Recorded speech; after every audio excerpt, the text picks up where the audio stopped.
एबे ये रेसिपी बनई कि निश्चय ट्राए करंतु आपण मानकु सियोर पसंद आसीबो कारण देह पई बहुत बढ़िया। एटा मोटा भी कमे थाए आ डायबिटीज भी कंट्रोल करि थाए, पाचन शक्ति भी बढ़े थाए, हेयर ग्रोथ भी करि थाए। आ छोट छोट पिला माने एटा खाइले भी देह पई बहुत भलो। खाली पेट रे भी जदी सखाळु खाइ नेबे पानी सहित आ देह को बहुत हेल्थ इंप्रूव करि थाए। कारण थरे ट्राए करंतु एटा डॉक्टर माने भी सजेस्ट करिवे। मु एठी कोन करछि करी पत्ता नै नेछि सेथिरे मूंगफली आउ कंचा लंका मिसै की तेल रे टिके सालो फ्राई करि नेछि आउ सेथिरे लूण टिके देकी आउ पानी टिके देकी ग्राइंडिंग करि नेछि।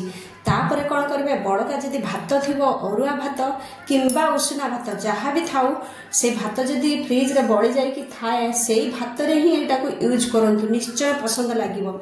मु कोन करछि अरुआ भात नै नेछि एपटरे कढ़ई रे टिके तेल देकी 2 टेबल स्पून तेल देबे आ सोरिष गोटा जीरा सेथिरे छुंक देबे। पारबे जदी करी पत्ता भी पकई पारबे, बुट डाली आउ हमर गोटा बीरी डाली जोटा चोपा छड़ा सेथिरे पकई नेबे।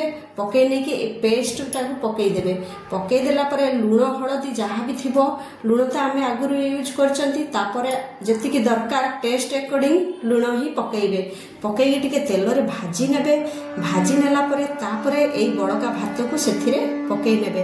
पकई नै कि जहाँ भी पानी ग्राइंडर रे रही जाइथिबो मिक्सर रे सेथिरे पकई नेबे आउ हल्का लूण देबे। पारिबे जदी टिके चीनी भी देई पारिबे देई टिके भलो भाबरे भाजी नेबे। आउ भाजी हेला परे कोन करिवे ऊपरु फाळे लेंबू किंबा गोटे लेंबू मात्रा हिसाब रे जहाँ भी पकई पारिबे खट्टा हिसाब रे से लेंबू पकई की आ तुरंत गैस बंद कर दे कि आ सर्व करंतु। आपु दाल फ्राई रे सर्व कर पारिबे किंबा नडिया चटनी